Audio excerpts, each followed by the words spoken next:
आइए भगवान शिव को अपना गुरु बनाए। मानव जीवन में अत्यंत गुरु है वो। मानव जीवन में अत्यंत जरूरी है गुरु, क्योंकि मानव जीवन गुरु बिना अधूरा है। ये परंपरा है, सदियों से चला आ रहा है कि मानव जीवन जब भी आया है तो गुरु बनाना जरूरी हो गया है।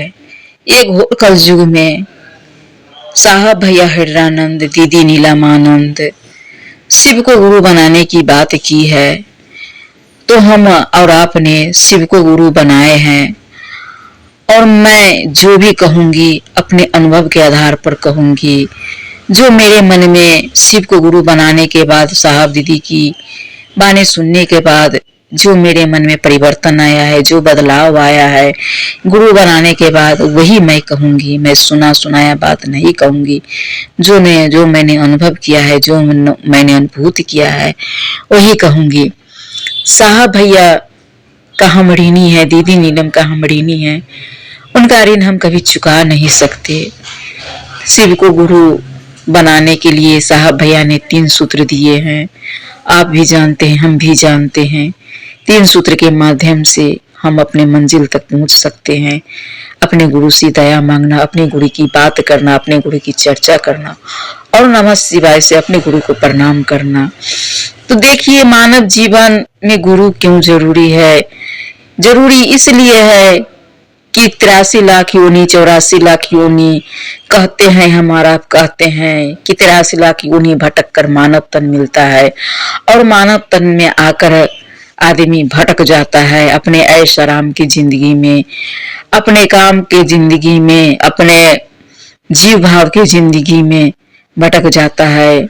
गुरु यही करते हैं, यही सिखलाते हैं अपने शिष्य को कि मानव तन ही है, एक जीव है, ऐसा जीव है जो भगवान का भक्ति कर सकते हैं, अध्यात्म की ओर जा सकते हैं, भगवान का भजन कीर्तन कर सकते हैं। ये सब सिखलाता है कौन? एक सब सिखलाता है गुरु महादेव। जो गुरु बनकर आए हैं वही ये सब सिखलाता है। तब मन में अभी के समय में, अभी के घोर कलयुग में क्रोध, अहंकार, लोभ, द्वेष भावना, चुगली, चपाटी, ये सब बहुत भरा पड़ा है। सबसे बड़ा मेन पॉइंट जो है सो क्रोध है। क्रोध आदमी को क्या से क्या करवा देता है, अपने आप में मर्डर करवाता है, अपने आप में देह में कोई आग लगा लेता है, क्रोध में ही करता है। तो ये सब गुरु खत्म करते हैं अपने शिष्य को। ये सब से निकाल कर, ये सब मन से निकाल कर फेंक देते हैं अपने शिष्य को महादेव। मैंने अपने जीवन में ये अनुभूत किया है। ऐसे तो गुरु महादेव दयालु, दया के सागर, करुणा के सागर, और सबसे बड़े मेरी साहब दीदी दया के सागर, जो इस घोर कलयुग में दिए गुरु को लाकर और कहे गुरु बनाना, गुरु बनाइए शिव को, और 3 सूत्र का पालन किए। साहब भैया का ऋण चुकता नहीं कर सकते। अगर साहब भैया के आदेश पर सही रूप से चलिएगा तो जरूर एक ना एक दिन मंजिल मिलेगी। अरे मंजिल मिले या ना मिले, रास्ता तो मिला है। रास्ता पर चलते रहिए, चलते रहिए, चलते रहिए। मैं अपने गुरु के महादेव की अनुभूति क्या कहूँ, मुझे तो बहुत अनुभूत हुआ है। लेकिन ये सब जो है जीवन में, मानव तन में सबसे बड़ा दुश्मन है, अपना ही दुश्मन है क्रोध, लोभ, मोह, अहंकार। अगर ये सब हट जाएगा, ये सब मन से निकल जाएगा, तो मानिए जीवन कितना सुंदर हो जाएगा, कितना सुखमय हो जाएगा, कितना शिवमय हो जाएगा। यही सब है जो आदमी को सही से जीने नहीं देता है, सब कुछ कर देता है। ये सब रहता है। अगर नमक रोटी भी खाइएगा तो खुशी मिलेगी, आनंद मिलेगी। अब हम लोग के मन में ये है कि महादेव आप जो दिए खुशी खुशी खा लिए, जो मिला आपकी दया से मिला, सब कुछ तो उन्हीं का है। पहले नहीं जानते थे कि सब कुछ महादेव का है, अब तो सब कुछ उन्हीं का है। अब जान चुके हैं। ये शरीर भी जो है ना सो अपना नहीं है, ये श्वास भी जो चलता है ना अपना नहीं है, सब उन्हीं का दिया हुआ। जब तक उनके वो अपना ये श्वास को चलाएंगे तब तक ये श्वास चलेगा, जब तक इस शरीर को रखेंगे इस धरती पर ये शरीर रहेगा, वरना कोई नहीं अपने मन से रख सकता है।